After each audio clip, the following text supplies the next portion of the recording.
de cet entretien, où là on va évoluer vers un autre sujet qui nous intéresse aussi, puisque à la base de notre démarche, enfin notre motivation initiale, le déclencheur, c'est l'accompagnement d'un projet sportif. On en parle effectivement beaucoup. Mais ce qui nous intéresse de façon générale, c'est l'accompagnement d'un projet tout court. Quand on dit livrez vos projets, action, succès, ça peut s'appliquer à n'importe quel domaine. Et dans votre parcours, on a vu justement différents types de projets, différents types d'actions et différents types de succès, avec le côté champion sportif. Après, l'acquisition d'une expertise dans le domaine de la préparation mentale ou de l'accompagnement sur les différents sujets qu'on a évoqués. Et maintenant, une autre phase avec le positionnement comme entrepreneur, puisqu'il s'agit cette activité d'en faire un métier, d'en vivre, avec toutes les contingences matérielles, réelles que ça a. Donc comment vous vivez justement ce nouveau passage de celui d'apprenti, comme on dit, pas thérapeute, mais en tout cas, quand vous avez mis en œuvre avec vos premiers clients cette démarche. Aujourd'hui, vous en êtes où justement? Comment vous vous situez par rapport à tout ça? Comment je me situe dans... Votre métier, c'est quoi? Aujourd'hui, mon métier, là du coup, si on revient sur l'identité, mon métier, c'est vraiment entrepreneur. C'est vraiment, c'est entrepreneur. Comment est-ce que je fais grossir une vision en laquelle je crois, qui peut aider du monde, et moi m'épanouir aussi dans tout ça. Comment est-ce que je fais grossir? Là, aujourd'hui, j'en suis là. Alors, on avait parlé tout à l'heure d'une transition, de la vie du sportif qui à un moment se dit c'est terminé. Alors pour l'étudiant, je vais dire c'est un peu différent parce que c'est jamais vraiment terminé, il y a toujours un apprentissage qui se poursuit, mais à quel moment on se dit ça y est, c'est bon, je suis armé, je peux commencer à exercer ça professionnellement et à me revendiquer comme étant porteur de cette expertise moi j'ai fait avec les sportifs, j'en ai fait énormément à l'époque, j'ai fait beaucoup de passages avec des personnes tout simplement gratuitement et à un moment donné il y avait un résultat, il y a 2 résultats, 3 résultats et je me dis ok, ce que je fais ça marche et donc tiens, peut-être que je vais pouvoir tout simplement être rémunéré en échange de la valeur que j'apporte et voilà comment pour moi au niveau du sport ça a commencé en tout cas. Quelle est la différence pour le coup entre ce moment où vous êtes transmetteur, notamment les conférences qui ont été données dans les écoles, etc., où là vous êtes porteur d'une connaissance, vous la partagez, et la partie mise en pratique, où là vous n'êtes plus vraiment porteur d'une connaissance, mais vous proposez à quelqu'un de l'accompagner jusqu'à la résolution d'un problème, ce sont deux démarches différentes. Je pense que c'est sûr en fait, c'est avoir envie d'aider les personnes qui sont au point où moi j'étais il y a 5 ans. Aujourd'hui j'ai les clés pour aider à faire ce passage-là de manière très rapide et c'est juste la transmission en fait. Et je pense que c'est l'échelle de l'évolution qui fait qu'un être humain se sent rempli. Je franchis des étapes dans ma vie, je suis en train d'évoluer et en plus de ça, si je peux aider les autres à franchir le barreau auquel j'étais il y a quelques années, tant mieux. Je pense que ça s'est fait naturellement en fait. Vous disiez tout à l'heure quelque chose d'intéressant, c'est de dire il y a probablement des athlètes qui n'ont pas besoin de ce que je propose. Mais par contre, pour certaines typologies ou en tout cas certains parcours, pour cela, effectivement, je pense que ce que j'apporte peut vraiment aider. C'est important aussi de trouver sa place de ne pas prétendre justement répondre à toutes les questions, résoudre tous les problèmes et d'identifier clairement à qui on peut vraiment rendre ce service ou proposer cet accompagnement. C'est difficile ça, parfois, notamment quand on se lance et qu'on veut vivre de son métier, on dit on va pouvoir accepter tout le monde et en fait c'est pas forcément la meilleure démarche.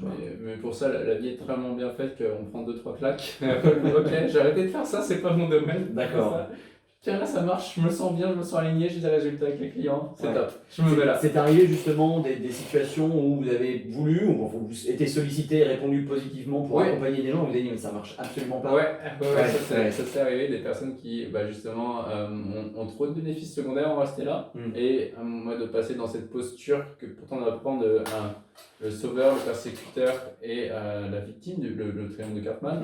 Elle va dire je vais le sauver, j'ai appris l'hypnose, je vais le sauver et là non, ça c'est pas pour toi. Il y a des gens spécialisés dans leur domaine, laisse faire le taf. Ok, je vais leur laisser. D'accord.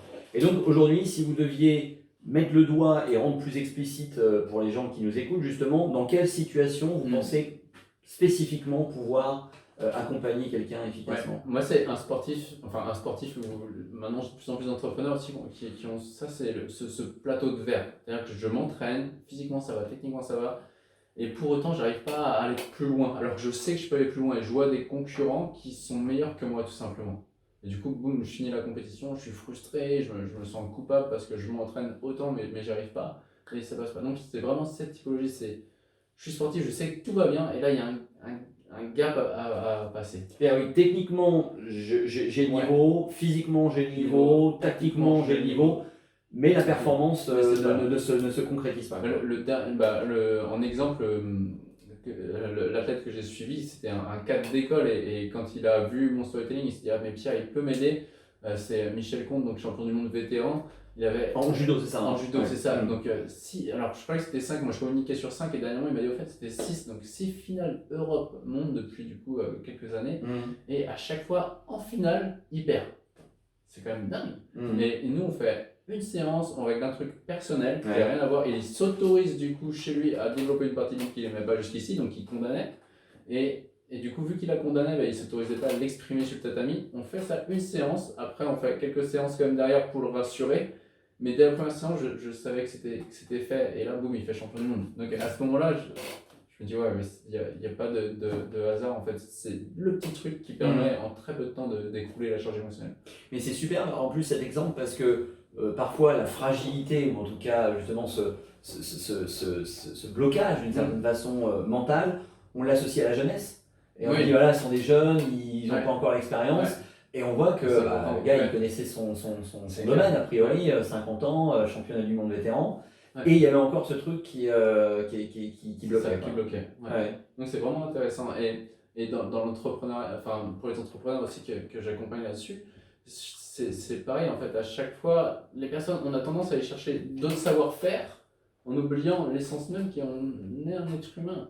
Et je sais pas si c'est la vie ou notre inconscient, peu importe, qui va nous aider à nous amener soutien et challenge au même degré pour nous faire évoluer. Et à un moment donné, ça a bloqué. Et juste un moment, arriver à aimer accepter une partie de soi pour libérer l'énergie, tout simplement. C'est vrai qu'il y a justement, Michel, il m'avait envoyé un texto en disant waouh, là j'ai re-soulevé 100 kilos, ça fait 25 ans que je l'ai pas fait, ça, développer couché. Oui, donc il y avait d'autres conséquences que cet échec en finale.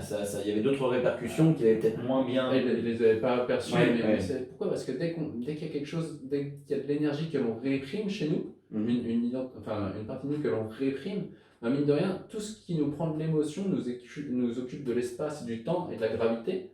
Voilà, espace, temps, gravité. Et du coup, ça nous alourdit. Donc, la moindre trace de culpabilité qu'on a dans le corps, souvent lorsque j'ai un athlète, à chaque fois qu'on fait ces séances, je me sens plus léger. Donc, on va écrouler tout ce qui est charge de culpabilité. Pourquoi? Et la personne, boum, elle se libère. Et donc, il y a vraiment un regain d'énergie. On ne se pose plus de questions. On est juste, souvent, je montre l'axe de l'évolution et il y a l'oscillation émotionnelle. Et on est juste connecté à notre mission.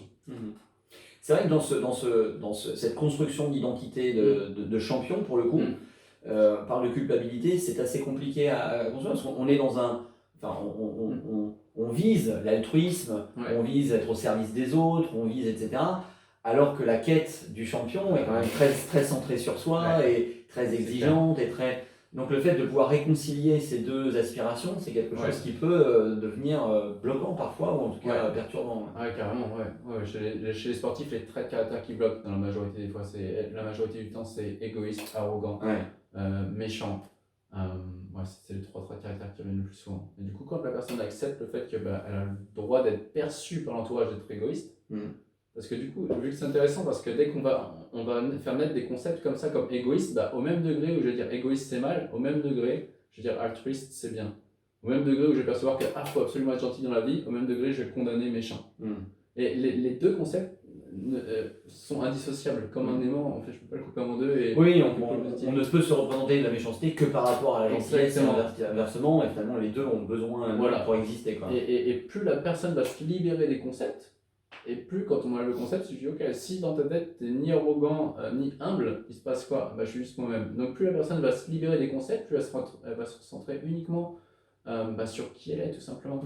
Et le reste, le concept de altruiste, L'autre fois, j'avais un exemple comme ça, une personne qui, je sais pas, elle sort d'un magasin et il y a quelqu'un qui fait la manche, qui lui demande de l'argent, elle dit ah non, je peux pas. Et l'autre va peut-être dire ok, vous êtes égoïste, mais si la personne garde cet argent pour nourrir ses enfants, et l'autre il te demande de l'argent, qui est égoïste? La personne qui te demande ou la personne qui qui garde l'exige pour de son toi système, en plus. voilà. Et du coup, on va être vu comme égoïste et on va voir les autres comme égoïstes par rapport à notre système de valeurs. Et ça, c'est important. Et du coup, en fait, je peux être vu altruiste en étant là et en partageant mes connaissances, et par d'autres que je vais pas voir en disant ah Pierre il est égoïste, il pense qu'à sa carrière. Et à l'inverse, cette personne qui va donner de l'argent à cette personne qui le mendie va rentrer chez elle en disant bah du coup j'ai pas d'argent pour vous nourrir parce que et voilà. Donc c'est important de comprendre ça. Un concept égoïste, altruiste, etc. ça existe que selon un espace et un temps donné, mais dans l'absolu, donc dans la relativité, mais dans l'absolu, quand on prend énormément de hauteur, on va voir qu'on peut être égoïste et altruiste en même temps. Intéressant tout ça. Alors, on va revenir à cette phase. Donc, entrepreneur aujourd'hui, est-ce que vous avez endossé l'identité du champion du business? Alors, champion du business, ça c'est quand on le dit, je sens que mon corps il n'est pas encore tout à fait ok. C'est pour ça que mon verbal, parce qu'il y a des connotations, j'ai dans le milieu ouvrier. Du coup, voilà, quand j'annonce des fois mon taux horaire à mon père, même à l'époque où j'avais fait une conférence, il fait waouh! Et on est dans un système de valeurs qui est totalement différent. Donc, entrepreneur, ok, business, je commence petit à petit à l'accepter parce que je commence à voir la noblesse finalement de la vente et du service et relier les deux côtés qui sont pour moi, un, le matériel qui est important parce qu'on ne peut pas y échapper dans le matériel, et deux, le côté plus contribution grâce au business. Donc petit à petit je commence à l'accepter, mais en effet c'est encore une fois une histoire d'identité. D'accord. Et là pour le coup, en plus on peut plus y échapper parce que là c'est le lancement commercial, c'est assumer des positions, c'est des slogans, c'est voilà, donc on peut plus se cacher quoi. Ouais, exactement. Donc comment il se passe justement cette phase du je me suis formé, j'ai commencé à aider des gens un petit peu en catimini, à boum, ça y est, je vais faire un splash sur le marché, et je vais assumer qui je suis et avec toutes les conséquences que ça a en termes d'exposition, puis de retour parfois de regard des autres, de tout ça. Donc comment ça se passe? Comment ça se passe? C'est challengeant, d'une part challengeant, et deux, maintenant je suis tellement connecté, enfin tous les jours je lis, tous les jours ma mission alors, personnelle et de l'entreprise, et il y a ce mindset tous les jours que j'entretiens. Et se reconnecte au sens en fait. Exactement, et du coup lorsque j'ai le choix entre, et quand j'étais du coup, il va y avoir deux choses. Il y a ça, c'est cette mission, et je passerai toujours la mission avant le point de vue de quelqu'un d'autre. Et deux aussi, ça c'est au Vipassana que j'avais pris conscience. Donc chez les la méditation. Exactement, là j'étais en train de méditer, et pour répondre à la question qui suis-je, j'ai sourire, et je me rends compte qu'à l'intérieur de moi, j'ai toutes les identités en fait. Je peux sourire comme pleurer, etc. Et je me rends compte que si j'existe, donc être à l'extérieur, exister, eh bien, c'est parce que je vais être en relation avec les autres. Et du coup, des fois, je vais faire des choses par rapport au regard des autres, mais j'oublie une chose, c'est qu'il y a une personne qui se regarde 24/24. C'est moi. Et donc maintenant, lorsque je fais quelque chose, je me dis, ok, tu vas faire ça parce que tu as peur de ne pas être aimé par lui ou d'être rejeté par lui. Mais qu'est-ce que lui, à savoir toi, qu'est-ce qu'il en pense? Déjà, ouais. Et, ça, et du coup, moi, quand je vais ce soir, avant de me coucher, me brosser les dents et me regarder dans le miroir, qu'est-ce que je vais penser de moi en fait? Et c'est là où je me suis fait cette promesse, alors j'arrive pas toujours à la tenir, mais j'ai fait cette promesse où mon regard sur moi sera toujours plus important que le regard des autres sur moi. Oui, parce que si on a du mal avec le regard des autres, on peut se planquer dans une pièce, mais on sera toujours c'est clair, c'est clair. Et alors, un sujet un peu corollaire, mais cet aspect commercial, justement, appliqué à une relation d'aide, d'accompagnement, parce que parfois il y a des gens qui sont pas forcément de façon explicite, mais enfin en détresse, quelqu'un qui échoue de façon répétée à quelque chose qu'elle perçoit comme un rêve, c'est pas forcément très simple, ça peut. Donc comment est-ce que on vit justement le fait, alors on a déjà partiellement répondu en l'occurrence, mais on va quand même poser la question. Le regard des autres sur justement cet aspect commercial, comment est-ce qu'on peut marchandiser quelque part une aide, un accompagnement, une relation humaine?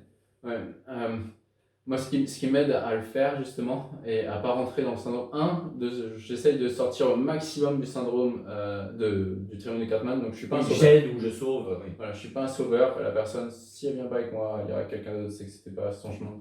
Et il y a deux, il y a l'importance d'avoir des finances dans la boîte pour, par exemple, lorsque je fais une webconférence et que je mets 1500 € de budget, si j'ai pas cette trésor, il y a quand même, quand je mets 1500 € de budget, il y a plus de 150 personnes qui regardent la conférence gratuitement.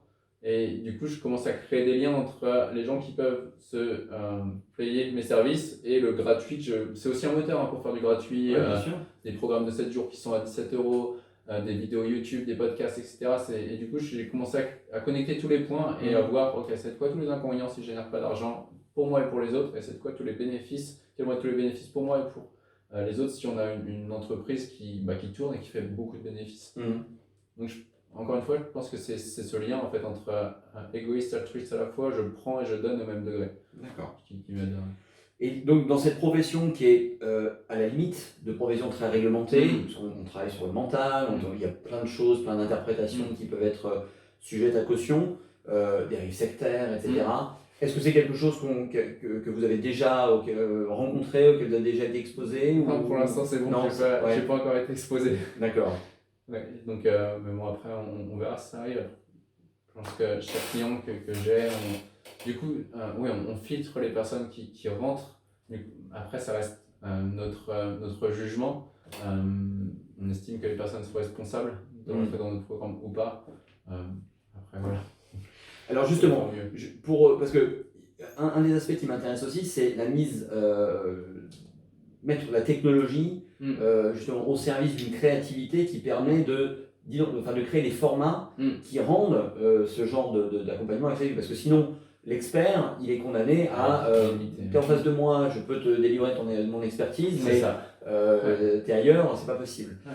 Donc là, c'est quelque chose qui est assez prégnant dans votre activité, le fait d'avoir intégré des outils technologiques qui permettent de rendre ça à distance accessible. Ouais, exactement. Donc comment ça fonctionne exactement? Alors comment ça fonctionne? Il y avait, alors à l'époque j'avais un produit où les gens regardaient une webconférence et derrière ils pouvaient acheter. Aujourd'hui je l'ai pas fait. Pourquoi? Parce que tout simplement les personnes souvent sur ce produit-là qui sont des produits un peu chers vont vouloir les avantages sans les inconvénients.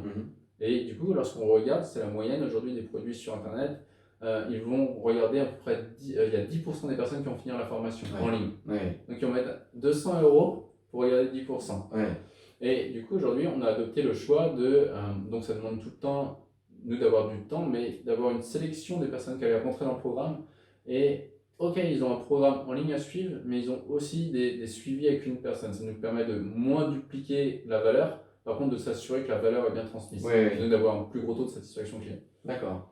Et donc là, quelqu'un va vous découvrir quoi? Sur une pub internet ou sur un post comme ça qui passe sur un réseau, sur les réseaux sociaux? Les publicités Facebook essentiellement. D'accord. Et donc va se reconnaître, vous parlez du storytelling, on va dire oui tiens ça me parle. Qu'est-ce qu'elle fait? Elle va sur un site, elle clique Alors nous on demande avant de regarder la webconférence. D'accord. Après la webconférence on demande de prendre rendez-vous avec une personne de mon équipe, un rendez-vous qui dure 45 minutes à 1 heure. Et entre-temps... C'est un rendez-vous téléphonique ou en face à face? Moi je demande à ce que ce soit sur le Zoom, donc à distance. C'est important pour moi qu'on voit le nom verbal de la personne et qu'on voit la personne et qu'elle nous voit aussi. Et à la suite de ça, on va vraiment avoir où elle est aujourd'hui, où est-ce qu'elle veut aller, où est-ce que ça bloque tout simplement, avec des questions comme j'ai posé à Théo tout à l'heure. Et là du coup on va pouvoir détecter si on peut réellement l'aider et avoir le résultat. D'accord. Et à partir de là, tout simplement, on propose de rentrer dans le programme. Et le programme, c'est quoi? C'est on se connecte régulièrement sur un espace, il y a des questions, on regarde des vidéos, comment ça s'articule? C'est un programme qui est en plusieurs étapes où il y a il y a un programme qui est 100% en ligne sur 14 semaines, donc avec une vidéo qui se développe toutes les semaines, avec différents bonus, notamment comme on a parlé tout à l'heure sur le système de valeur. Ensuite, il y a une partie qui est vraiment avec moi ou un coach de mon équipe où on est vraiment sur la déployation. Donc, il y a une séance qui dure 2h30 qui est très longue. Là, souvent, ça va dans les zones d'ombre, mais ça permet d'écouler une belle charge émotionnelle, ce qui fait qu'on a une personne qui se libère. Ça se fait à distance aussi, ça? Ça marche aussi, Zoom aussi, pareil. C'est ça qui est excellent. Donc, on n'altère pas l'état de conscience et c'est vraiment que, en présence comme ça. Et ensuite, cette séance qu'on a fait en 2h30, on peut la reproduire après en 1 heure. Le cerveau a toutes les séquences pour la reproduire en 1 heure. Et à côté, alors là c'est surtout pour le fun, ce qu'on propose c'est des coachings de groupe toutes les semaines. On se regroupe, on échange. Et là il y a une dizaine de sportifs et c'est intéressant parce qu'on a des sportifs qui sont à un niveau international, d'autres qui visent les Jeux Olympiques à Tokyo. Et aussi on a d'autres sportifs qui ont un niveau plus modeste, mais qui ont quand même cette intention. Oui, Et donc, oui. il y a tout le monde, et en fait, je pense que c'est ça notre grosse force aujourd'hui, c'est qu'on ne va plus voir un préparateur mental parce qu'on a un problème, on rentre aussi, on fait partie de la Performer Academy, on a notre identité. Voilà, gagner une norme, c'est quelque chose qu'on se répète en implantation, et du coup, il y a une identité, je fais partie d'une équipe. Je ne vais pas voir un préparateur mental forcément parce que c'est des fois une certaine gêne pour certains athlètes d'aller voir un préparateur mental. Oui, c'est un aveu de Voilà, c'est faiblesse. ça. Alors que non, nous, c'est au final, tu fais partie d'une équipe. Quand tu as une compétition, tu peux poster directement sur le groupe Facebook qui est privé, tu as des gens qui vont te répondre. Et ça crée vraiment une simulation en termes d'épigénétique. On a vraiment un concon avec des gens qui se comprennent, qui payent le prix de l'entraînement aussi, et des sacrifices du sport de haut niveau. Et alors, on peut parler prix, parce que ça fait partie un moment des conditions dans lesquelles certaines personnes vont décider ou pas de rentrer dans le programme. Quel est le parti pris pour le coup, enfin quel est le choix de positionnement de prix, combien ça coûte? Combien ça coûte? Alors, nous, c'est des prix qui sont aujourd'hui, le ticket d'entrée, il doit être à 997 € minimum. Pour la totalité des 14 semaines, ou c'est ça? Pour les 14 semaines. Après, ensuite, selon les sportifs et l'accompagnement, on peut après moduler. Il y a des choses aujourd'hui pour les entrepreneurs. Un entrepreneur qui travaille avec moi, aujourd'hui, on est sur du 2300 €. D'accord. Voilà, donc là, c'est parce qu'il y a un enjeu économique, commercial. Exactement, c'est la gamme de prix. Même pour les sportifs, en fait, c'est aujourd'hui le prix, quand quelqu'un part avec moi, il est à 2300 €. Voilà, et autrement, on peut aussi le mettre il est aussi à 1600 € actuellement avec un coach de mon équipe. D'accord. Ouais. Et au terme de ce programme de 14 semaines, qu'est-ce qui se passe? Ça s'arrête, ou il y a on parlait de la communauté un peu? Oui, il y a le groupe Facebook qui reste accessible, il y a le programme qui reste accessible à vie. D'accord. Donc voilà, le programme reste, la personne elle a le programme, elle a les vidéos, elle a les PDF et les audios, et c'est le cas. D'accord. Ok. Bien, on a fait, je crois, pas mal le tour de la question. Hein. Est-ce qu'il y a des sujets qui vous semblent pas avoir été abordés, ou des aspects que vous avez envie de partager peut-être? Non, là je pense qu'on a bien bossé. On a bien bossé là. Ok, et c'était un plaisir de faire cette interview. Merci pour cette invitation. Merci Pierre, merci pour ce temps, merci pour la transparence et puis la générosité des réponses. Puis bon courage alors pour les lancements et l'acquisition de cette identité de champion du business. On en parlera dans 6 mois, on verra comment ça évolue. Merci beaucoup. Avec plaisir.